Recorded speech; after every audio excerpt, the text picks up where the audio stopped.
সাইডে যাবি, ব্যাক সাইডে না ব্যাক সাইডে। আজি মানে জেলে লিখতে দিবে ফানি ফানি লিখবিলে মানে তরলি লিখবিলাই মাঝে ঠিক আছে। দেখ তুই আরে মাথা পিতার কর্তব্য লেখ। মাতা পিতার কর্তব্য একবারে সহজ। মাতা পিতা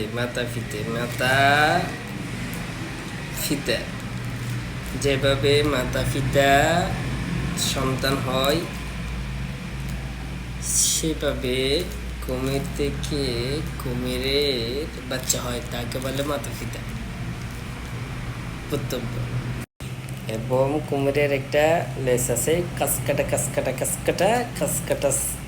লেস। তাই না? খাস কাটা কেন বড় বাড়াবের জোস তাহলে